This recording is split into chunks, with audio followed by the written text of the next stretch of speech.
अमरावती जिल्ह्यात Nagpuri gate police ठाण्याच्या हद्दीतील गवडीपुरा येथे शेख रहीम उर्फ हुंगा या कुख्यात गुन्हेगारांच्या घरावर गुन्हे शाखा युनिट 2 ने छापा टाकून शस्त्रसाठा जप्त केला। या दोन्ही आरोपींना अटक करण्यात आली। ही कारवाई मंगळवारी दुपारी करण्यात आली। वरुड येथे अलीकडे टोकाचा जातीय तणाव अनुभवला जात असताना वरुड तालुक्यातील आमनेर येथील मोहरम उत्सवात हिंदू मुस्लिम ऐक्य ठसठशीतपणे प्रकट झाले। मोहरम उत्सवाकरिता हिंदूच्या घरी पाहुणे येत असल्याच्या एकमेकाद्वितीय उदाहरण आमनेर हे गाव आहे।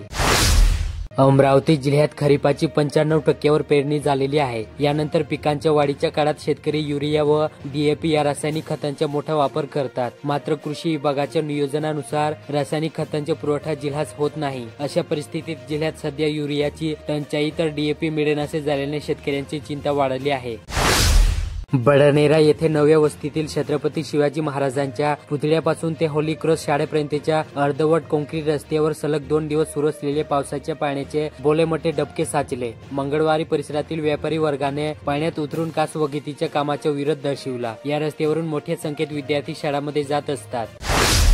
अमरावती जिल्ह्यात स्थानिक स्वराज्य संस्थांच्या आगामी निवडणुकांच्या पार्श्वभूमीवर काँग्रेस पक्षाने संघटनात्मक पातळीवर तयारी सुरू केली। याचाच एक भाग म्हणून जिल्हा काँग्रेस कमिटीच्या वतीने मंडळ अध्यक्षांची महत्त्वपूर्ण बैठक शनिवारी काँग्रेस भवन येथे पार पडली। या बैठकीत स्थानिक स्तरावर पक्ष संघटना अधिक मजबूत करण्यावर जिल्हाध्यक्ष बबलू देशमुख यांनी भर दिला आहे। चिखलदरा तालुक्यातील अतिदुर्गम हतुरू परिसरात वीज, पाणी, रस्ता, बस, आरोग्य या मूलभूत सुविधा मिळण्यासाठी सोमवारी दुपारी 2 वाजता आदिवासींनी महावितरण, परिवहन महामंडळ व सार्वजनिक बांधकाम विभागाचे दप्तर गाठले। शासन आपल्या दारी ही संकल्पना प्रत्यक्षात येण्याऐवजी मेळघाटातील आदिवासी आजही उंबरठे झिजवत असल्याचे वास्तव्य याद्वारे पुन्हा पुढे आले। सोमवारी सकाळपासूनच मुसळधार पाऊस कोसळत असताना आदिवासी कशाची तमा न बाळगता कार्यालयात धडकल्याने अधिकारीही गमागुम झाले होते।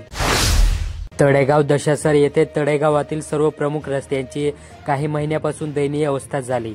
छत्रपती शिवाजी महाराज चौक ते बस स्टँड परिसराकडे जाणारे रस्त्यावर 500 मीटरच्या अंतरात लहान मोठे चक्क 500 खड्डे पडले आहेत। त्यामुळे या रस्त्यावर खड्डे आहेत की खड्ड्यात रस्ता असा प्रश्न उपस्थित होत आहे। अंजनगाव सुर्जी येथे गर्भपात व कुटुंब कल्याण केंद्र तसेच सुतिकागृहाबाबत कुठलीही परवानगी नसताना तब्बल 7 वर्षे असे केंद्र चालवणाऱ्या अंजनगाव सुर्जी येथील संजीवनी मॅटर्निटी हॉस्पिटलच्या संचालकाविरुद्ध सोमवारी अंजनगाव सुर्जी पोलीस ठाण्यात सोमवारी रात्री उशिरा गुन्हा दाखल करण्यात आला। विशेष म्हणजे 2018 मध्ये जिल्हा शल्य चिकित्सकांकडे गर्भपात केंद्रासाठी आलेला प्रस्ताव तत्क्षणी बेदखल झाला होता। परतवाडा तालुक्यात अंजनगाव मार्गावरील सावडी दातुरा नजीक गोदामावर कामानिमित्त निघालेल्या व्यापाऱ्याच्या ईव्हीला विरुद्ध दिशेने येणाऱ्या दुचाकीने धडक दिली। यात घटनास्थळी व्यापारी अश्विन शरदकुमार अग्रवाल याचा मृत्यू झाला। मंगळवारी दुपारी 3 वाजता हा अपघात घडला। अमरावती जिल्ह्यात नागपूर स्थित ऑर्डिनन्स फॅक्टरी येथे नोकरी लावून देण्याचे आमिष दाखवून 6 सुशिक्षित बेरोजगारांना तब्बल 84,02,240 रुपयांची फसवणूक करण्यात आली।